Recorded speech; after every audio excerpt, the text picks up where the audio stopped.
Hi everyone! The winter is almost over, but I still have my Frosted Heights to tour. It is a mix of winter and Christmas decorated areas, and I hope it's not too late at the end of January. In this video, I would like to show you my existing design from before the Frosted Fairies starpath. I must admit that it took me way too long to complete this winter starpath, and after unlocking all the decor items, I didn't have much time left to play around with it and redo my Frosted Heights design. I did start a little area up on Frosted Floating Island with all the new items, which I'm going to show you later in this video. I also have a few rooms decorated for winter that I will also showcase at the second portion of this video.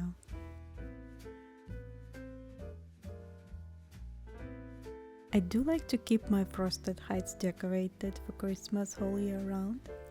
My goal with the Disney Dreamlight Valley has always been to have my whole valley decorated. It always feels so much more immersive running around completing tasks and doing quests when you have fully decorated valley. My current Frosted Heights design consists of Elsa's castle area, Christmas market, and the winter theme park. It is done with mostly the items from last year's Royal Winter Starpath and also the Festive Starpath from the very first year. As layout goes, there are two main entrances to the Frosted Heights biome.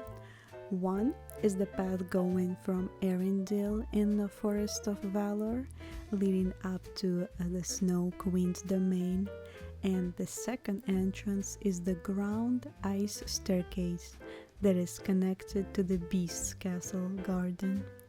Elsa's cave serves as an entrance to her actual castle up here in Frosted Heights, which is a frosty fortress house skin.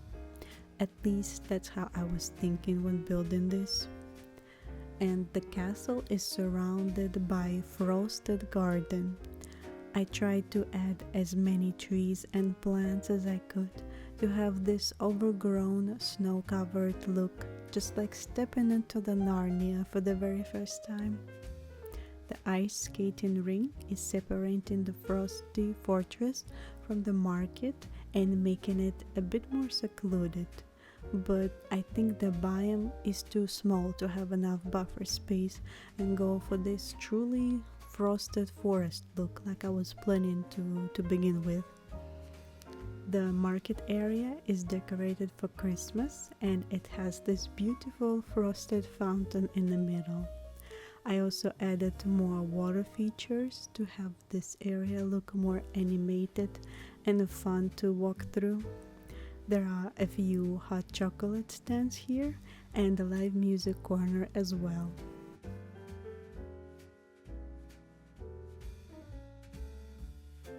I never really had enough space in the valley to have a large theme park with all the rides that we have in the game. I also never had interest in playing DDV as if it was a theme park. I would rather have the valley decorated as if the real characters from Disney and Pixar movies were living here. So based on that, I decided to have a small winter theme park up here in Frosted Heights, which also gives me a setup for Christmas tree and Santa's greeting area that I can keep all year round. Not that I come here all that often anyway, especially now that we have a whole new expansion in Storybook Vale and I haven't even finished designing all biomes on Eternity Isle yet. I also added this little winter theme stage with the repurposed Ursula's arch. The theme park rides are probably the most interactive items that we have. The Dumbo ride and the Christmas Town train are my favorites. The sounds that they play when you turn them on always put me in a cheerful mode. And the gingerbread chair as Santa's chair is just so cute.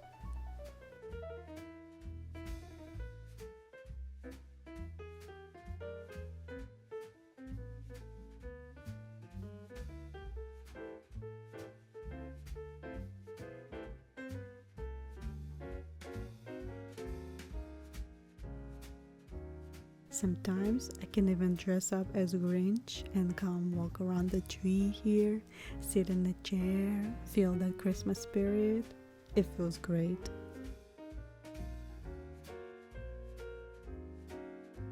The snowy castle fireworks are an awesome feature. I just wish they were going longer because you can't even see them up close to a castle, and when you turn the fireworks on and walk away to see them, they are almost over. But anyway, this area was super useful for this year's holiday themed dream snaps that I didn't have to decorate from scratch because I took a bit of a break from the game. I didn't put as much time decorating as I was trying to finish this grindy star path and relax on holidays. I do love how everything is glowing at night, with permafrost clouds everywhere, with constant snowfall, making the frosted heights look like a winter wonderland.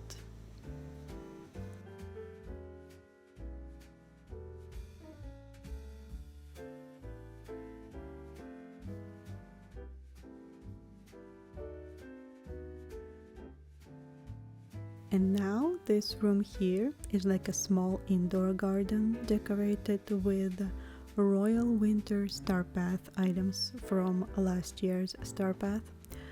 I love these arches most of all, and the wrought iron details make these items look even more interesting and I think more versatile versus this year's Starpath.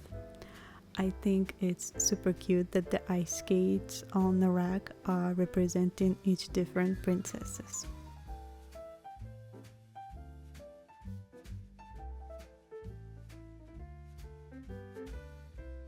This room right here is my ultimate Christmas cozy room that is supposed to be like a Santa's study / library for reading and answering mail. And Mickey here is representing Santa in this case. This room is just so warm and cozy, perfect to curl up with a book on a winter night.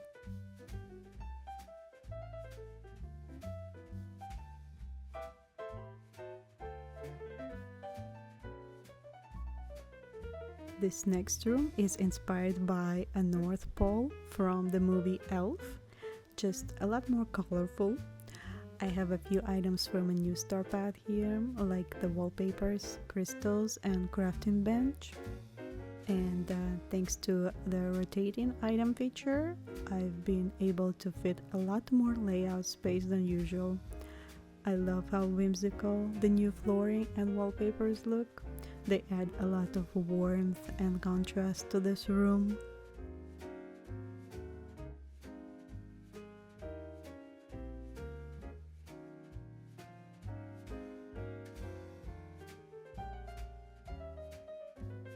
And this is my new area on the frosted floating island, decorated with all the new Starpath items. I just started with one corner on the island and I wanted to try moving Fairy Godmother's pumpkin house up here and have this frosted garden around with a couple crafting stations. The idea is when teleporting here through the well to enter this whimsical frosted fairy oasis surrounded with the frosted trees and giant mushrooms.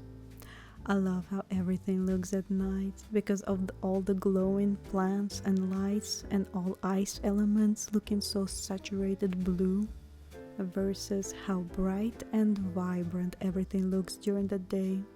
There are just no glowing elements during the day except the lampposts, which need to be turned on individually right now because lighting is broken. Personally, I am very excited to see all the upcoming Star Paths content this year in Disney Dreamlight Valley, and I hope they are not going to be as grindy as this winter one. I would prefer playing DDV decorating and questing rather than completing repetitive tasks.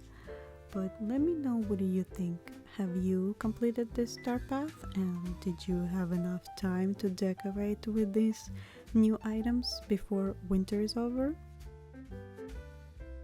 Thank you so much for joining me on this tour to see all the winter decorated areas that I have, and I will see you in the next video. Bye everyone!